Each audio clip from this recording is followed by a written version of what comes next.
Once, behind the golden gates of the Alexander Palace, nestled among the snow-covered trees of Tsarskoye Selo, lived a woman who would become one of the most mysterious and tragic figures in history. Her name was Alexandra Fyodorovna, Empress of Russia, the last Tsarina of the Romanov dynasty. Born as Alex of Hesse, a German princess raised under the rigid and duty-bound traditions of the Prussian court, she would one day marry Nicholas II, the last Tsar of one of the most powerful empires the world had ever known. Together, they ruled over millions, surrounded by unparalleled splendor, gilded ballrooms, Faberge eggs, priceless jewels, and vast palaces that gleamed like dreams of old-world power.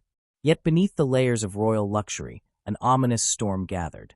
A fatal combination of political blindness, personal sorrow, and misguided loyalty would send the imperial couple hurtling toward their grim destiny. As the twilight of the Romanov dynasty unfolded, Alexandra found herself at the very center of a nation unraveling. Her unwavering devotion to her ailing son, the hemophiliac heir to the throne, made her desperate for hope and healing. In that desperation, she turned to an unlikely figure, Grigory Rasputin, a mystic and wanderer who claimed divine powers. His influence, whispered in corridors and shouted in headlines, soon became a scandal that consumed the Russian court. The Empress, perceived as aloof and foreign, became an easy target for public resentment. Her decisions, driven more by faith and fear than strategy or statecraft, hastened the erosion of a centuries-old monarchy.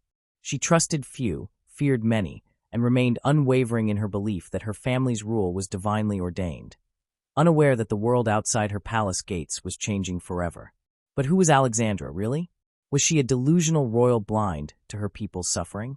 A devoted wife and mother caught in the merciless gears of history? Or something far more complex? A woman whose private agony and faith collided fatally with the pressures of power? The deeper one looks into her story, the more tangled the narrative becomes. From the candlelit halls of the Winter Palace to the blood-stained basement of the Ipatov house, her journey is one of love, loyalty, sacrifice, and haunting tragedy. Her image, stoic, sorrowful, and serene, remains burned into the memory of a nation still grappling with its imperial past. Welcome to Words of Time. In this video, we'll take you deep into the life and legacy of Tsarina Alexandra Fyodorovna, the last Empress of Russia. We'll explore her early years as a German princess, her fateful marriage into the Romanov family, the rise of Rasputin and the shadows of scandal, and ultimately, the dramatic fall of the Romanov dynasty. Through her story, we'll uncover the intimate human struggle behind a collapsing empire, and the enduring mystery of a woman whose love and faith changed the course of history. Let's begin. In the twilight years of the Russian Empire, the world beheld a spectacle of splendor and absolute authority. The imperial family, at the helm of the vast Russian Empire, lived a life of opulence that seemed untouched by the tides of change sweeping across Europe and beyond. Their residences, such as the Winter Palace and the Alexander Palace, were masterpieces of architecture and luxury. Inside their walls, gilded halls echoed with music from grand balls, and the walls were adorned with art from across the globe. Servants moved quietly through hidden corridors, tending to every whim of the Romanovs. Faberge eggs, jewel-encrusted relics, symbolized not just wealth, but the almost mythic aura surrounding the dynasty. The Tsar, seen as both ruler and divine protector of Holy Russia, was revered by millions. Empress Alexandra, elegant and devoted, walked among corridors lined with silk tapestries, her 4 daughters, known affectionately as Otma, and the sickly but beloved heir Alexei always nearby. From the outside, the Romanov family represented an image of stability and continuity, steeped in tradition, ceremony, and sacred duty. The family portraits, often taken in carefully composed settings, reflected an ideal of imperial harmony. The Tsar's bearded face stared sternly but peacefully from coins and paintings. Soldiers saluted him, peasants bowed, nobles competed for favor. At state events, Nicholas II wore uniforms heavy with medals, a visual reminder of the military power and ancient lineage he embodied. But beneath the veneer of this royal elegance lay a mounting disquiet, one that few within the walls of the palaces truly understood, or if they did, chose to ignore. By the beginning of the 20th century, the world was changing rapidly. Industrialization, social unrest, and the spread of revolutionary ideas were transforming societies across Europe. Russia, too, was in the grip of massive upheavals. Though the empire covered 1/6 of the world's land surface and ruled over a population of over 100 million, it was increasingly fractured. The gap between the aristocracy and the masses was immense. The peasants, who made up the majority, lived in poverty, bound to land, tradition, and a state that often seemed indifferent to their suffering. Industrial workers in the cities endured harsh conditions, low pay, and no political voice. They watched as nobles rode in fine carriages while their own children starved in slums. The Romanovs seemed increasingly out of touch. Nicholas, too, despite his personal virtues, he was reportedly a loving husband, a devoted father, and a man of deep religious conviction, was ill-equipped to navigate the modern age. He held firm to the belief that his rule was divinely ordained, a sacred trust passed down through the centuries. He resisted political reform, believing that to cede power to the people would be to betray his ancestors and God himself. Even after the revolution of 1905, which forced him to create a Duma, a sort of parliament, he limited its power so severely that it became essentially a facade. While Europe moved towards constitutional monarchies and democratic systems, Russia remained entrenched in autocracy. Compounding the situation was the growing influence of Empress Alexandra. A granddaughter of Queen Victoria, she was a strong-willed woman who believed in the divine right of monarchs. Her deep religiosity made her susceptible to mystics and visionaries, the most infamous of whom was Grigory Rasputin. This Siberian peasant turned spiritual advisor gained immense influence in the royal court, especially due to his apparent ability to ease the suffering of the Tsarevich Alexei, who suffered from hemophilia. Rasputin's presence and the rumors that surrounded him, including tales of debauchery, corruption, and manipulation, tarnished the image of the monarchy. Nobles and commoners alike whispered that the empire was being run by a madman and a weak czar under the spell of his wife. As tensions escalated, the storm of war began to brew. In 1914, Russia entered World War I in support of its Serbian allies and against Germany and Austria-Hungary. The decision would prove disastrous. The Russian army, poorly equipped and badly led, suffered staggering losses. The war effort drained the economy, causing food shortages, inflation, and immense suffering at home. Millions of soldiers and civilians died. As the front lines crumbled, the people's trust in the Tsar vanished. Nicholas, who took personal command of the army in 1915, was blamed for every defeat. Meanwhile, Alexander governed in his absence, relying heavily on Rasputin and dismissing capable ministers in favor of loyalists. The administration descended into chaos and incompetence. The final straw came in early 1917. A series of protests in Petrograd, sparked by bread shortages and worsened by freezing temperatures and general war weariness, spiraled into a full-scale revolution. Soldiers mutinied, joining the demonstrators instead of suppressing them. The Duma, previously sidelined, stepped in and demanded change. Amid the chaos, Nicholas II abdicated on March 15, 1917, ending more than 3 centuries of Romanov rule.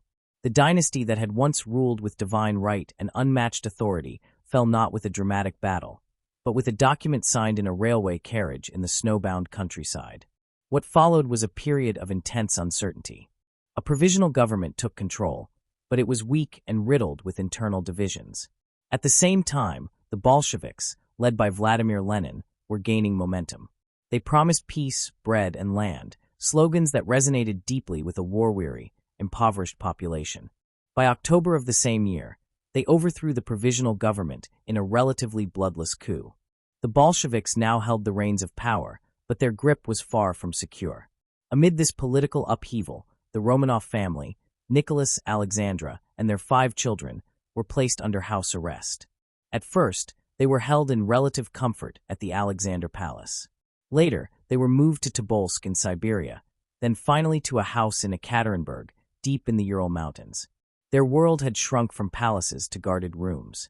Servants were dismissed, luxuries disappeared, and their royal titles were stripped. Despite the humiliations, accounts suggest the family remained close, bound by love and faith. They prayed, read books, and tried to maintain a sense of normalcy for the children. But the situation was dire.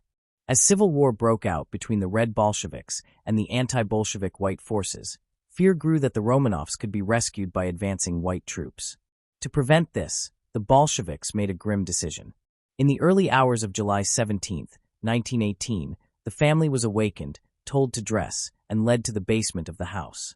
There, Under the pretense of a sudden evacuation, they were informed that they were to be executed. Without ceremony or trial, Nicholas Alexandra, their daughters Olga, Tatiana, Maria, Anastasia, and young Alexei were all killed by Bolshevik guards. The execution was brutal and chaotic. The bodies were later buried in secret, their final resting place unknown for decades. The murder of the Romanovs shocked the world. For many, it marked not just the end of a dynasty, but the end of an era. The dream of empire, of Holy Russia led by a god-anointed czar, died in that basement in Ekaterinburg.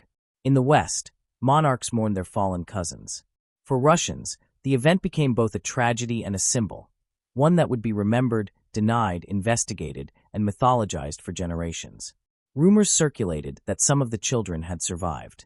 Impostors emerged, most famously Anna Anderson, who claimed to be the Grand Duchess Anastasia.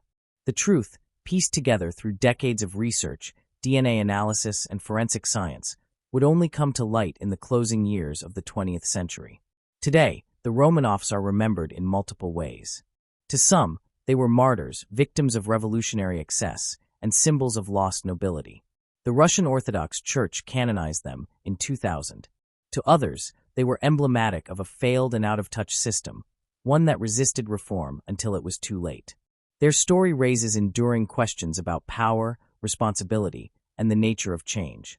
How could a family so powerful, so adored in its time, fall so utterly and so violently? What led to the demise of a dynasty that had ruled one of the largest empires in the world?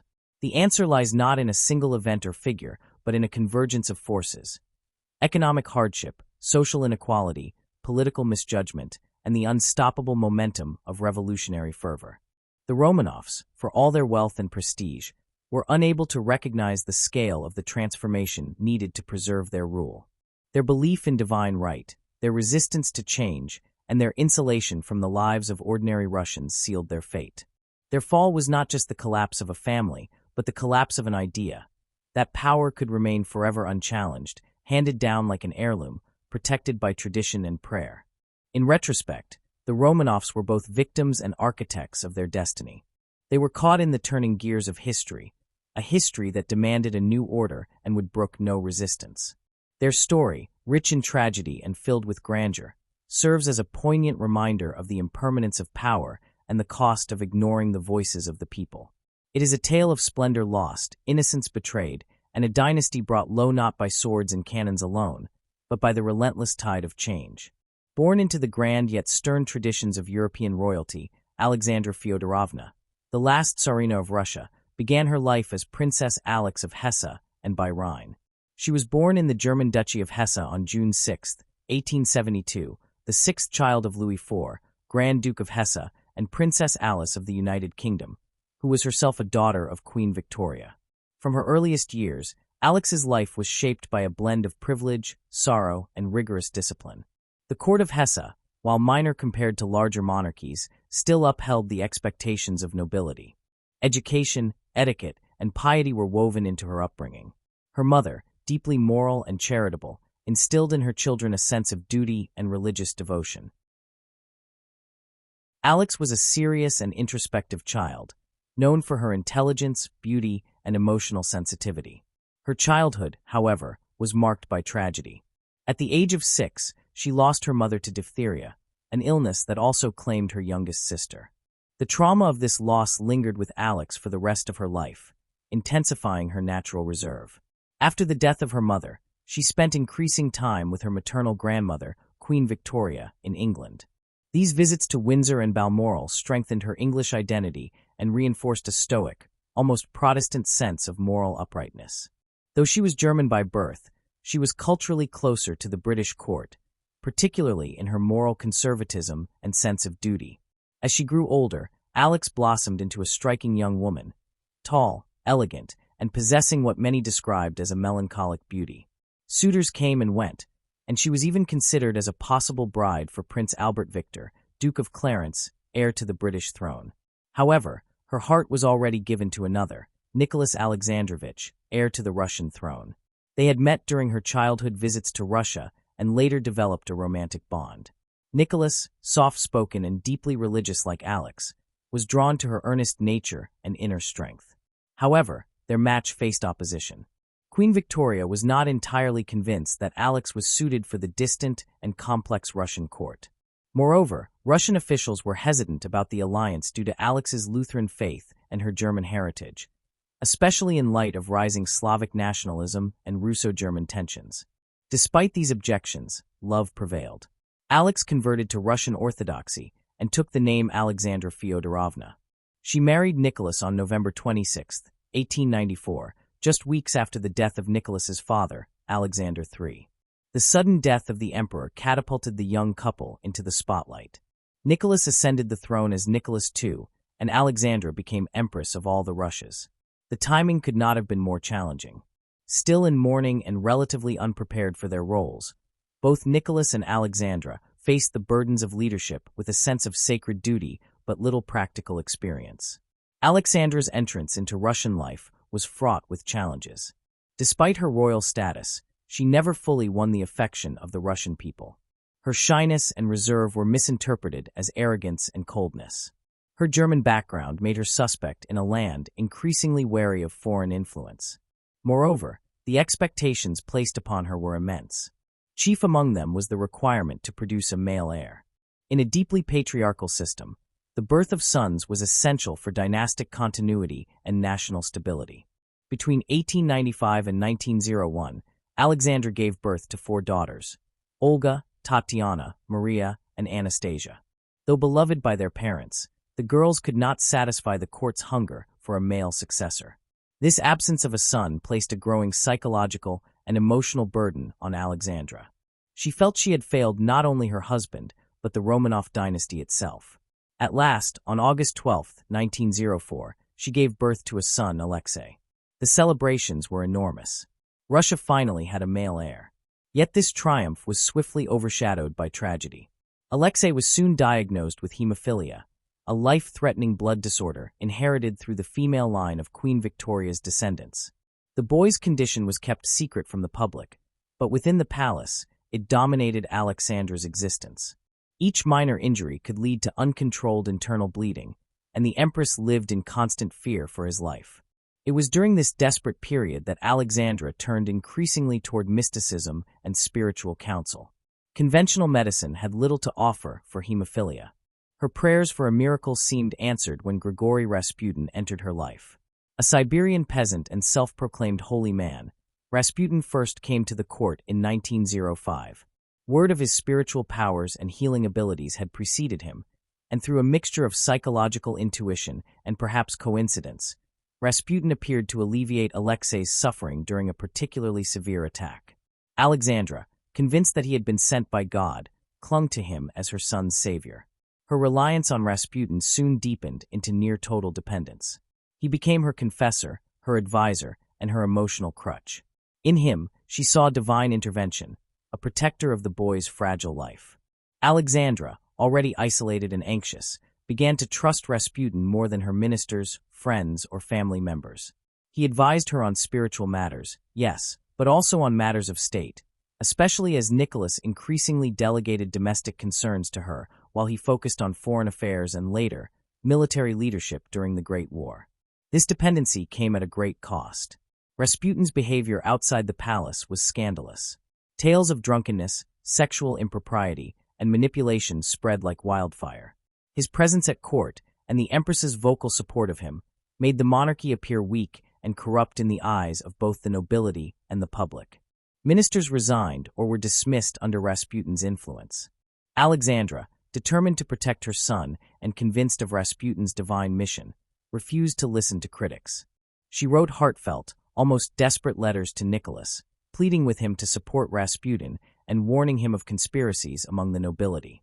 These letters, later discovered, reveal not just political obsession, but a mother's overwhelming fear and religious fervor. As World War I progressed, the situation grew worse. Nicholas departed for the front in 1915, leaving Alexandra as the de facto ruler in Petrograd. With Rasputin advising her, and the court increasingly disconnected from the suffering population, trust in the monarchy plummeted. Breadlines grew, inflation soared, and military defeats piled up. Alexandra's German origins became a source of growing suspicion. Many accused her of being a spy or traitor, though no evidence supported these claims. The hatred toward Rasputin bled into hatred of the Empress.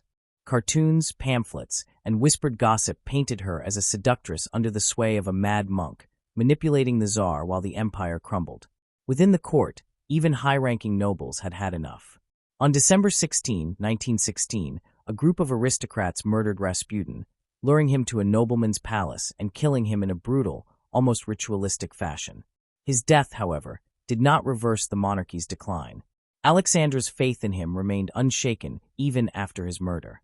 She mourned him as a martyr and spiritual companion. As revolution approached in early 1917, Alexandra continued to write to Nicholas, insisting that everything would pass, that the people were misled, that God would protect the monarchy. She could not see the depth of the crisis, or perhaps she refused to see it. When the revolution broke out, she was placed under house arrest with her husband and children. Her letters from this period are full of religious references, calls for endurance, and concern for her son's health and spiritual salvation. She had retreated fully into faith. In captivity, Alexandra aged quickly. Her health declined, and her anxieties deepened. Still, she tried to maintain dignity and hope. Her love for Nicholas and her children never faltered, but the days of silks, court ceremonies, and candlelit masses in gilded chapels were gone. She now lived behind guarded doors, with rationed food and the bitter knowledge that her reign had ended not in honor but in infamy. She seemed less concerned about her own fate than that of her husband, and especially her son. Though the Bolsheviks offered no public trial or sentence, the writing was on the wall. On the night of July 16 to 17, 1918, Alexandra was executed alongside her husband and children in a basement in Ekaterinburg. She reportedly tried to cross herself in her final moments, even as bullets rained down. There was no funeral, no mourning procession, no solemn liturgy for the Empress who once ruled over millions. In death, Alexandra's legacy became a subject of fierce debate. Some saw her as a tragic figure, a devoted wife and mother destroyed by forces beyond her control. Others viewed her as a symbol of royal detachment, a foreign empress who failed to understand the people she was meant to serve. Her reliance on Rasputin remains one of the most controversial aspects of her life. Was it faith, desperation, or delusion that led her to trust him so completely? Was her stoic withdrawal from public life a mark of strength or a fatal flaw? With the passage of time, new assessments emerged. Historians gained access to letters, diaries, and official documents that painted a fuller picture of her life. What they revealed was a woman caught between worlds, between Germany and Russia, between tradition and upheaval, between divine right and revolutionary fury. Her story is not simply that of a misguided empress, but of a human being placed in an impossible position, clinging to love and faith as everything around her collapsed. Canonized by the Russian Orthodox Church outside Russia in 1981 and later by the Church inside Russia in 2000, Alexandra is now venerated as a martyr and passion-bearer. Her image appears in icons, her story told in hushed reverence among the faithful. Yet the shadow of controversy remains. History remembers her both as a saint and a symbol of monarchy's tragic fall. Her life, filled with splendor and sorrow, remains a poignant chapter in the saga of Imperial Russia, a story of love, loss, faith, and the heavy cost of power. In the early years of the 20th century, the Russian Empire stood as a vast colossus, sprawling across 2 continents and encompassing diverse peoples, languages, and faiths. It was ruled by a single man whose power was seen as divinely sanctioned and absolute. Nicholas II, the last Tsar of Russia, inherited an empire steeped in tradition, but one that was increasingly at odds with the modern world. While other European monarchies were adapting to the pressures of democracy, industrialization, and political reform, Russia remained firmly anchored in autocracy. The Tsar held complete authority over his subjects, the military, the law, and the Orthodox Church. Yet beneath this immense power lay a fragile and crumbling foundation. Nicholas II ascended the throne in 1894 following the death of his father, Alexander III, a ruler known for his firm hand and conservative policies. Nicholas, though sincere and devout, was ill-prepared for the responsibilities that awaited him. He lacked the political acumen, flexibility, and charisma that his role required. More inclined to personal devotion, family life, and religious contemplation, Nicholas believed deeply in the sanctity of monarchy.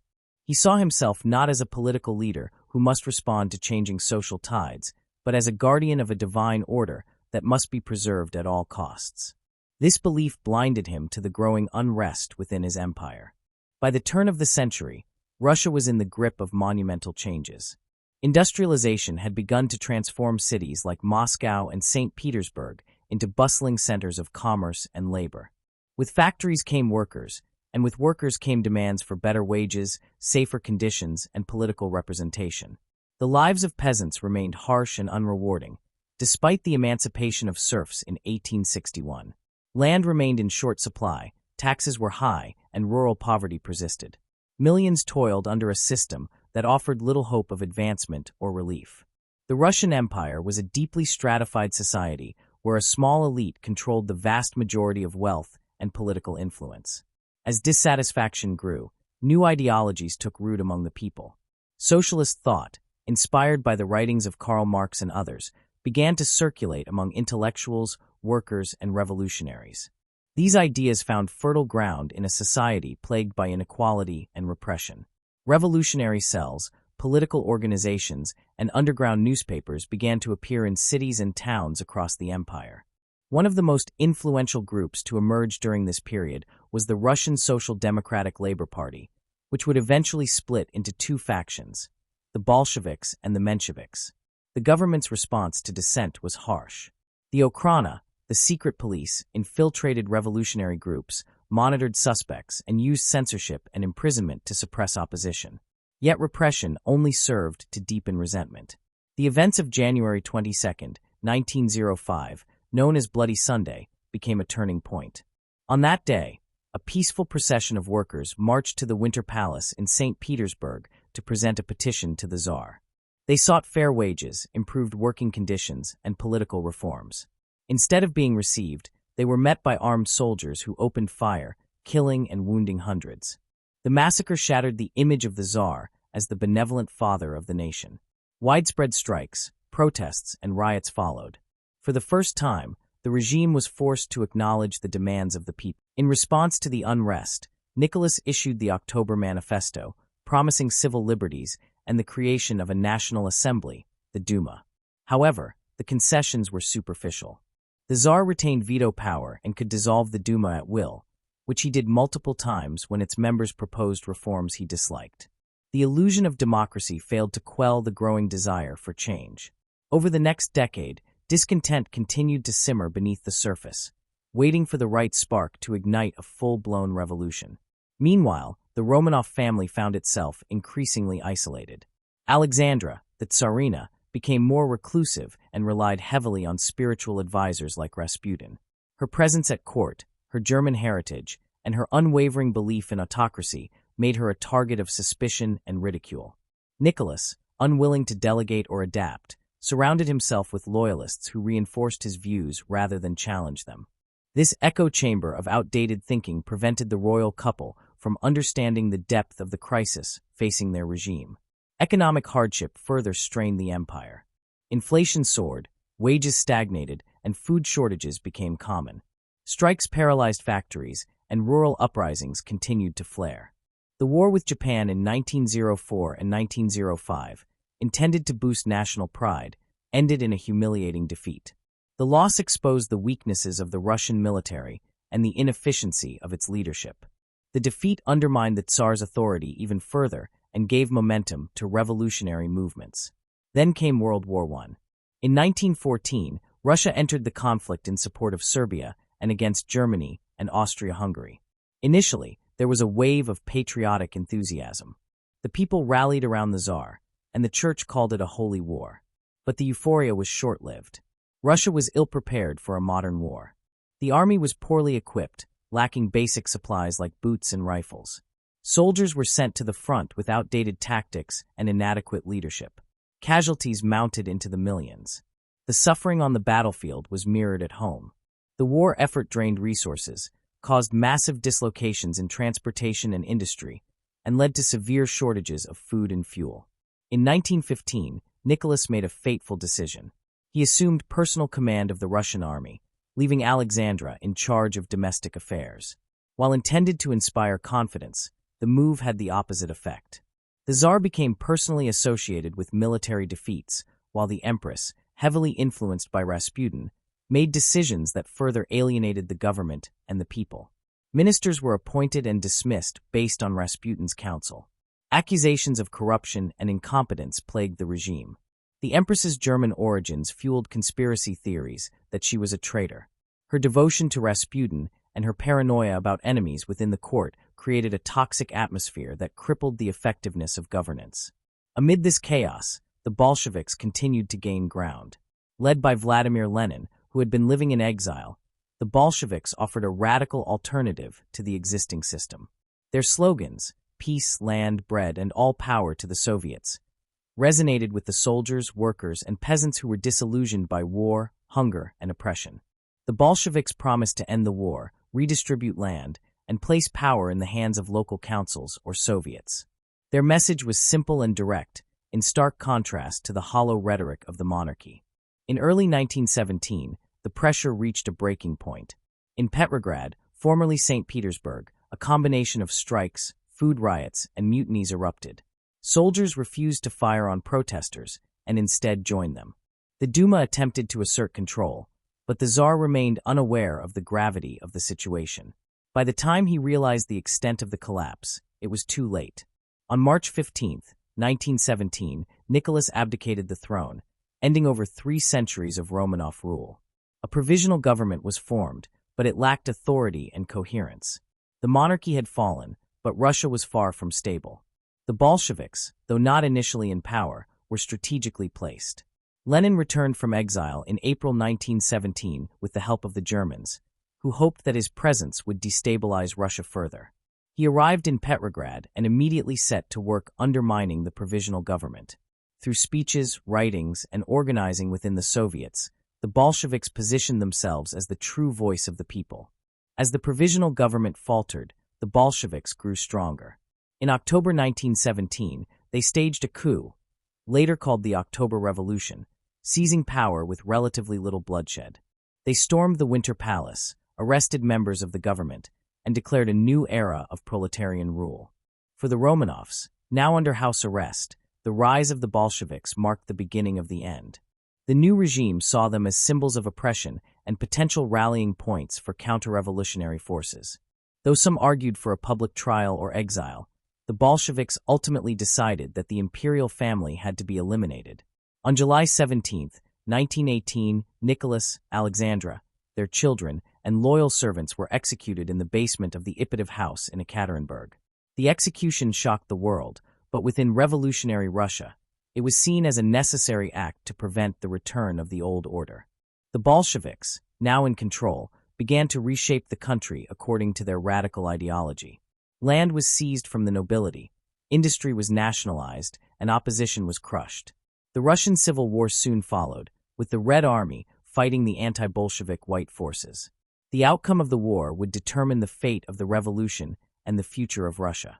The Tsar's inability to respond effectively to the challenges of modern governance had led to the unraveling of an empire. He had failed to reform, failed to heed warnings, and failed to understand the desires of his people. His belief in divine right, his reliance on incompetent advisors, and his resistance to change had paved the way for revolution. The Romanovs paid the ultimate price, and a new chapter began, one written not in gold and ceremony but in struggle, ideology, and blood. The rise of the Bolsheviks was not just the triumph of one party, but the manifestation of a deep and widespread desire for transformation. They harnessed the anger, despair, and hopes of millions. The fall of the monarchy was not merely a political shift, but a seismic rupture in Russian history. An ancient regime had collapsed, and in its place emerged a radical new order determined to remake society from the ground up. The legacy of this period would reverberate across the globe for the rest of the century and beyond. In the final decades of Imperial Russia, the seeds of revolution were already being sown beneath the grandeur of the palaces and the authority of the autocracy. Nicholas II, the last Tsar of Russia, inherited a nation that was simmering with unrest. While he sat on a throne believed to be ordained by divine right, the reality beyond the palace walls was one of inequality, suffering, and frustration. The Russian Empire was massive in size and population, but it was fragile in structure. At its heart was a monarch who was sincere in his beliefs, devoted to his family, and committed to preserving the autocratic tradition of his ancestors. Yet his very sincerity became a weakness in a world that was changing rapidly. Nicholas II was crowned in May of 1896 amid great ceremony. But his reign was marked from the beginning by indecision and a reluctance to embrace reform. Despite signs that the people were growing restless, he remained convinced that any concession to liberalism or democracy would weaken the sacred bond between czar and subject. His advisors were often chosen based on loyalty rather than skill, and he maintained a stubborn belief that his role was to preserve the status quo, not to adapt to the changing needs of his people. In the early years of the 20th century, Russia faced multiple crises. Industrialization had begun, but it brought with it the dislocation of workers from rural areas, the rise of crowded and impoverished urban centers, and a growing class of laborers who demanded representation, fair wages, and humane working conditions. Strikes became more common. Peasants remained trapped in poverty, struggling with heavy taxation, lack of land, and outdated agricultural systems. Intellectuals and revolutionaries, long suppressed by censorship and police surveillance, continued to find ways to spread socialist and populist ideologies. They called for radical transformation, land for the peasants, rights for workers, and power for the people. Nicholas II was aware of the discontent, but often downplayed its significance. He saw it not as a structural failure of the regime, but as the product of agitation by a minority of troublemakers. His response was to clamp down on opposition, using secret police, censorship, and exile to stifle dissent. But the more he repressed reform movements, the more they flourished underground. The Tsar's refusal to implement meaningful reforms after the revolution of 1905 and his manipulation of the Duma further deepened the alienation of the public. Even as protests and unrest grew, Nicholas maintained a detached and often naive view of the situation. He believed that if he simply held firm, the tides of unrest would recede. Then came the war. In August 1914, Russia entered World War I, aligning with France and Britain against Germany and Austria-Hungary. The decision was driven by a combination of alliance obligations and nationalist sentiment. At first, there was a surge of patriotic fervor. The church declared it a holy war, and crowds filled the streets to cheer the Tsar. But the enthusiasm quickly faded as the realities of the conflict became clear. Russia was woefully unprepared for modern warfare. Soldiers were sent to the front with insufficient weapons, uniforms, and supplies. Many lacked even basic training. The generals, drawn from aristocratic circles, were often incompetent and unable to adapt to the brutal conditions of the battlefield. The war placed an immense strain on the Russian economy. Factories struggled to produce arms and ammunition. Railways were overwhelmed, food supplies were disrupted, and inflation soared. Bread became scarce in cities, and fuel shortages left many shivering in the harsh Russian winters. The cost of war was paid not just in rubles, but in the lives of millions. By the time the war had dragged on for 2 years, the death toll had reached into the millions, both from combat and from starvation and disease. Despair and anger replaced patriotism. In September 1915, Nicholas made a fateful decision. Frustrated by military failures, he assumed personal command of the Russian army. He left the capital to be near the front lines, believing that his presence would inspire confidence and boost morale. In reality, the move backfired. The Tsar had no military experience, and his direct association with subsequent defeats further eroded public confidence in his leadership. Moreover, his absence from the capital left domestic affairs in the hands of his wife, Empress Alexandra. Alexandra, deeply religious and devoted to her husband, was determined to uphold autocracy. She believed that the Tsar ruled by the will of God and that the public could not be trusted to govern themselves. Her rule, however, was marred by her increasing dependence on the mystic Grigory Rasputin. Believing that Rasputin could heal her son Alexei's hemophilia, she placed great trust in him and followed his advice on political matters. Ministers were appointed and dismissed based on Rasputin's whims, leading to chaos and incompetence within the government. The public, already suffering under war conditions, was outraged by the rumors of Rasputin's influence and the Empress's perceived betrayal of Russian interests, especially because of her German heritage. The Tsar was repeatedly warned about the state of his empire. Letters, telegrams, and personal pleas from advisors and nobles begged him to return to the capital, dismiss Rasputin, and implement reforms. But Nicholas, believing himself divinely guided, ignored these warnings. His indecision and inaction in the face of crisis allowed the situation to spiral further out of control. By the winter of 1916 to 1917, the crisis reached a boiling point.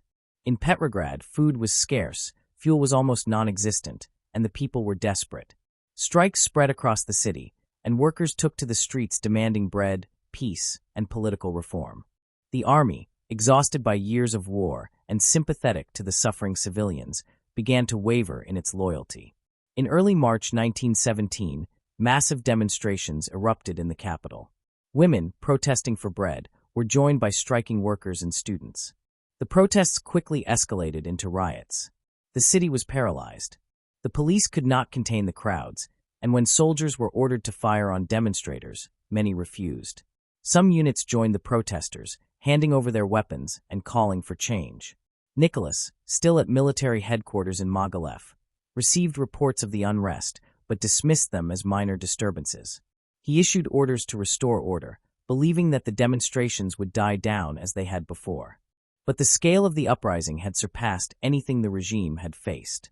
On March 12, the Duma formed a provisional committee to take control of the situation. Soldiers and officers abandoned the Tsar in droves. By March 15, it became clear that the Tsar could no longer rule. Pressured by military leaders and political allies, Nicholas reluctantly agreed to abdicate. His abdication marked the end of over 3 centuries of Romanov rule. The imperial family was placed under house arrest. The monarchy, once believed to be eternal and divinely protected, had fallen with barely a shot fired in its defense. The February Revolution, named after the Julian calendar then in use in Russia, was not the result of a single act of rebellion, but the culmination of years of misrule, indecision, and neglect. It was a revolution born from the silence of a monarch who would not change and the voices of a people who would no longer wait. The end of the Tsar's reign did not bring immediate peace or stability. The provisional government that replaced him struggled to maintain control. It attempted to continue the war, to please its allies, but this only deepened public resentment. Power increasingly shifted to the Soviets, workers' councils that operated outside the formal government structure. Among these, the Bolsheviks, with their promise of peace and power to the people, gained momentum. Their leader, Vladimir Lenin, returned from exile in April 1917 and began preparing for a second revolution. The seeds of revolution, planted long before the war, had taken root. Nicholas's inability to recognize the urgency of reform, his failure to respond to the suffering of his people, and his reliance on outdated ideas of divine authority all contributed to the collapse of the monarchy. The February Revolution was not just the fall of a ruler, but the fall of an entire worldview. The Romanovs, once seen as the living symbol of Russian identity, had become irrelevant to the needs of a modern, suffering, and awakened population. What followed in the months after the abdication would reshape Russia forever. The Bolsheviks, seizing power in October, would pull the country out of the war, abolish the old institutions, and embark on a radical project to remake society. The Romanovs, now prisoners, would live out their final days under watch, waiting for a rescue that would never come. The revolution, born of hunger and hope, had swept away the old order. In its place rose something new, something untested, and something that would change the course of the 20th century. In the early summer of 1918, in the heart of the Ural Mountains, the fate of the once mighty Romanov family approached its grim conclusion. Stripped of their crowns, titles, and freedom, they were held under strict Bolshevik custody at a residence in the industrial city of Ekaterinburg. This house, previously belonging to a local merchant named Ipatiev, would soon become known not for its former owner, but for the unspeakable event that took place within its walls. By the time the Romanovs arrived in April, they had already endured over a year of house arrest, first at the Alexander Palace, then in Tobolsk, and finally at the Ipatiev House, a place the Bolsheviks grimly called the House of Special Purpose. Life inside the house was harsh and tightly controlled. The windows were whitewashed so that the family could not look out, and the guards outside could not see in. The family, which included Tsar Nicholas II, Empress Alexandra, their 4 daughters Olga, Tatiana, Maria, Anastasia, and their young son Alexei, lived in constant confinement. The once royal children who had played in grand palaces and dined under crystal chandeliers now lived in a few dimly lit rooms, closely monitored by armed guards. Their meals were modest, and their privileges were minimal. Personal letters, religious icons, and even writing materials were strictly limited. Nicholas remained calm and composed, occupying his time with reading, exercise, and writing in his journal. Alexandra, always more anxious, suffered from worsening health and leaned heavily on her faith and the company of her children. Alexei, still afflicted by hemophilia, was in fragile condition, often confined to a wheelchair. Despite their circumstances, the family remained emotionally close, finding strength in their bonds and their religious devotion. They lived in hope that they might one day be exiled to another country or rescued by advancing anti-Bolshevik forces. But the civil war was raging across the vast Russian landscape. The Bolsheviks, who had seized power in the October Revolution of 1917, were now fighting a brutal conflict against the White Army and various other factions opposed to their rule. Ekaterinburg was a strategic location, and its capture by white forces seemed increasingly likely. The Romanovs, even in their diminished state, remained a potent symbol. To the Bolsheviks, they represented the old regime, and their existence posed a threat, both politically and ideologically. The fear was that if the Romanovs were rescued, they could serve as a rallying point for counter-revolutionary forces. By mid-July, Bolshevik leaders, both in Ekaterinburg and Moscow, had come to a grim decision. With the advance of anti-Bolshevik troops drawing closer to the city, the risk of losing control over the prisoners was considered too great. The order was given to eliminate the Romanovs entirely, including the children. Official approval came in a message from Moscow, and the task was entrusted to Yakov Yurovsky, a Bolshevik commander who had been placed in charge of the family's custody. On the night of July 16th, the family was told to prepare for evacuation. The pretense was that the White Army was nearing the city and that the family needed to be moved to a safer location. Around midnight, the family was woken and told to dress quickly. Nicholas carried Alexei in his arms, as the boy was unable to walk. The family, along with their physician, Dr. Botkin, and a few loyal servants, descended to the basement of the house. There, Yurovsky informed them that they were to be executed by order of the Ural Soviet. The execution that followed was brutal and chaotic. Nicholas was the first to die, shot at close range. Alexandra was killed moments later. The children, however, did not die quickly. Due to the hidden jewels sewn into their clothing, many bullets did not penetrate, causing the execution to descend into panic and violence. The assassins resorted to bayonets and further gunshots to complete the killings. The basement filled with smoke and blood. What had been presented to the family as a transfer to safety ended in horror. Once the deed was done, the Bolsheviks moved quickly to dispose of the bodies. The remains were loaded onto trucks and taken to a remote forest outside the city. There, they were buried in hastily dug graves. Initially, the attempt was made to destroy evidence. The bodies were dismembered, doused in acid, and burned. Yet despite these efforts, the killers could not erase all trace of their crime. The bodies of Alexei and one of the daughters were buried in a separate location, likely due to logistical complications or a rushed decision during the cover-up. News of the execution was not immediately made public. The Bolsheviks released a vague announcement stating that Nicholas had been executed, but withheld information about the fate of the Empress and the children. Speculation and rumor quickly spread across Russia and abroad. Some believed the entire family had been killed. Others clung to the hope that the children had survived. Over the decades that followed, numerous impostors emerged claiming to be one of the Romanov daughters, most famously Anna Anderson, who claimed to be Anastasia.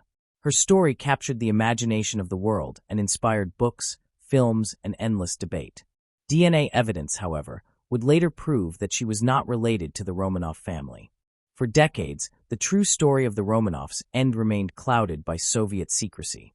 The location of their burial site was kept hidden by those who knew the truth. It was not until the fall of the Soviet Union in the early 1990s that the full extent of the events began to emerge. In 1979, a group of amateur historians and geologists had discovered a mass grave near a forest called Gonina Yama. They kept their discovery secret, fearing retaliation from the Soviet authorities. After the collapse of the USSR, the site was examined by forensic experts and archaeologists. They uncovered the remains of 5 members of the Romanov family, Nicholas, Alexandra, and 3 of the daughters, along with those of their servants. In 2007, a second grave was found nearby, containing the remains of Alexei and the 4th daughter, believed to be Maria. These discoveries allowed for comprehensive DNA analysis. Scientists compared the remains with living relatives of the Romanovs, including samples from Prince Philip, a grandnephew of Alexandra. The results confirmed the identity of the bodies, finally laying to rest much of the speculation surrounding the fate of the family. The remains of the Romanovs were reinterred with full honors in July 1998, on the 80th anniversary of their deaths. They were buried in the Peter and Paul Cathedral in St. Petersburg, the traditional resting place of Russian emperors. The Russian Orthodox Church canonized the family in 2000 as passion-bearers, those who met death with humility and faith. Though controversy persisted about the Church's recognition of the DNA findings, the Romanovs were now venerated as symbols of spiritual endurance. The legacy of the Romanov execution remains deeply embedded in Russian history. It marked not only the end of a dynasty, but the violent conclusion of a centuries-old tradition. The cold and calculated nature of their deaths shocked even some within the Bolshevik movement. For others, it was seen as a necessary step in the revolutionary process, a cleansing of the old to make way for the new. The Romanovs, once figures of immense wealth and power, became martyrs in the eyes of many and subjects of enduring fascination for the world. Their story continues to evoke sorrow and reflection. The contrast between their once privileged existence and their final moments in a dingy basement has become a powerful symbol of the volatility of power and the cruelty of political upheaval. The Romanovs, for all their flaws, were a close-knit family, bound by love and shared suffering. Their fall was not merely the collapse of an imperial household, but a tragic reflection of the deep fractures within Russian society. A society torn between tradition and revolution, monarchy and modernity, past and future. The tragedy of the Romanovs lies not only in their deaths, but in the silence and confusion that followed. For generations, their fate was obscured by secrecy, lies, and myth. Even today, debates continue about the decisions that led to their execution, the motivations of their killers, and the moral consequences of revolutionary violence. The search for their remains was not just a forensic investigation, but a journey through memory and meaning. It forced a nation to confront one of the darkest chapters of its history and to ask what is lost when power changes hands through blood rather than ballots. Now, more than a century later, the Romanovs are no longer rulers, but remembered figures, icons of a lost world, whose innocence at the end belies the turbulent legacy of their reign. Their story serves as a cautionary tale, a historical mirror reflecting the dangers of unchecked power, stubbornness in leadership, and the human cost of ideological extremism. The quiet dignity they maintained in their final days speaks to something timeless, even in the face of unthinkable loss. The Romanovs are gone, but their memory remains, woven into the fabric of Russia's complex and haunted past. In the long arc of Russian history, few figures evoke as much fascination, controversy, and sorrow as Alexandra Fyodorovna, the last Empress of Russia. Born a German princess, raised under the stern discipline of the Prussian court, and later married into the ancient and storied Romanov dynasty, Alexandra's life unfolded across borders, ideologies, and seismic political shifts.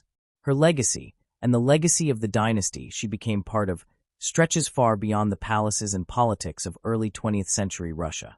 It resonates today as a symbol of the perils of power, the weight of personal conviction, and the tragic consequences of isolation in the face of a transforming world. The Romanov dynasty had ruled Russia for over 3 centuries. From the time of Michael Romanov in the early 17th century, the family presided over the expansion of Russia into one of the largest empires in the world. By the late 19th century, however, the world had changed. The divine right of kings was no longer an unquestioned truth. Empires were unraveling, and revolutions were becoming both the symptom and the cause of a broader shift in human consciousness. Yet Alexandra, like her husband Nicholas II, clung to a worldview rooted in sacred duty and unshakable belief in monarchy as divinely ordained. When she became Tsarina, Alexandra embraced her role with deep sincerity, though her path was never easy.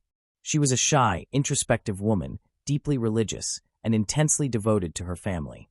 In the opulent yet suffocating world of the Russian court, she often found herself isolated. Her German roots made her suspect in the eyes of many Russians, especially as tensions with Germany escalated. Her refusal to court popularity, her awkwardness in public roles, and her disdain for the superficiality of court life contributed to an image of her as cold, distant, and haughty. This impression would harden into public resentment during the years of her primary focus was always her family, especially her son Alexei, the long-awaited heir to the throne who suffered from the hereditary disease hemophilia. Alexandra's anguish over her son's condition consumed her. It became the driving force behind many of her decisions, particularly her fateful reliance on Grigory Rasputin, the Siberian peasant and mystic who claimed to possess healing powers. Rasputin's influence over the Empress, though likely based more on psychological comfort than true medical success, gave him unprecedented access to the royal court. His presence created scandal, division, and ultimately undermined what little trust the public still had in the monarchy. To understand Alexandra's legacy is to wrestle with a set of contradictions. She was at once a loving mother and a rigid autocrat, a woman of deep personal faith and one of disastrous political instincts. She believed absolutely in her husband's role as czar and in her own duty to support him, even when his choices led the nation into war, poverty, and revolution. As the empire crumbled around her, she resisted reform, saw enemies where there were critics, and confused divine guidance with political judgment. The enduring intrigue surrounding Alexandra comes not only from the tragedy of her end, but from the complex ways in which her life intersected with broader questions of power and influence. In many ways, she symbolizes a monarchy out of time. Her unwavering loyalty to tradition and faith in God's plan made her a symbol of constancy to some and a figure of delusion to others. She lived in a world governed by etiquette, divine right, and sacred duty, yet she presided over an empire being pulled apart by workers' strikes, battlefield defeats, and revolutionary fervor. History often casts her as either a victim or a villain. Some view her as a woman broken by grief and desperation, led astray by Rasputin, betrayed by ministers, and crushed by the weight of a collapsing empire. Others portray her as an arrogant and blind reactionary, whose mistrust of the people and interference in state affairs helped bring down the Romanov dynasty. The truth likely lies somewhere between these extremes. Even after her death, Alexandra's image remained contested. During the Soviet era, her name, like those of all the Romanovs, was erased from public honor, remembered only in whispers or condemned in official accounts. Yet beneath the political narrative, a more human story endured, of a mother who tried desperately to save her son, of a wife who stood by her husband until the end, of a woman caught in the cross-currents of history. In the years following the fall of the Soviet Union, this personal dimension began to emerge more fully. The Russian Orthodox Church canonized Alexandra and her family as passion-bearers, not for political reasons, but for their suffering and the dignity they showed in the face of death. The Romanov dynasty's collapse was not a single event, but a long unraveling. The Empress's decisions, her influence on the Tsar, and her failure to recognize the scale of public dissatisfaction were all part of that unraveling. But it would be a simplification to lay the fall of an empire at the feet of one woman. The Romanovs fell because they were unable or unwilling to understand and respond to the social and political realities of modern Russia. Nicholas and Alexandra both saw themselves as stewards of an eternal institution. But in their refusal to compromise, to listen, and to adapt, they allowed that institution to become brittle and vulnerable. The fascination with Alexandra also reflects a larger human curiosity about the role of individuals in history. How much influence can one person have in the grand sweep of political change? Did her decisions really seal the fate of the dynasty, or was she merely one player among many in a drama that had already been set in motion? This tension between personal responsibility and historical inevitability continues to animate discussions of her life and legacy. The fall of the Romanovs also invites reflection on the nature of power itself, how it is used, how it is justified, and how it is lost. Alexandra and Nicholas believed that their power came from God, that they were chosen to rule, and that their duty was to preserve the autocracy at all costs. But the power they held was increasingly out of step with a society that demanded representation, fairness, and change. Their story is not just a cautionary tale about monarchy, but a meditation on the responsibilities that come with leadership. Power without empathy, without understanding, becomes tyranny. And influence, when rooted in fear and mistrust, turns corrosive. Alexandra's influence over Nicholas, her insistence on divine authority, and her embrace of Rasputin were not just personal failings. They were reflections of a system that placed too much power in the hands of the few and too little trust in the voice of the many. Her tragedy was not only that she failed to see the revolution coming, but that she could not imagine a world where her family might survive by yielding some of that power. Yet for all the political consequences of her life, Alexandra's legacy is also deeply human. Her letters, many of which survived, reveal a woman of deep emotion, spiritual longing, and fierce devotion. Her love for her children and husband shines through every page, as does her anxiety, her faith, and her growing sense of doom.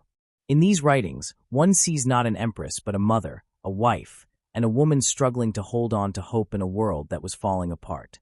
Today, the Romanovs have become both historical figures and cultural symbols. Their story has inspired countless books, films, and scholarly works. It resonates not only because of the grandeur of their lives or the horror of their deaths, but because of the questions they leave behind.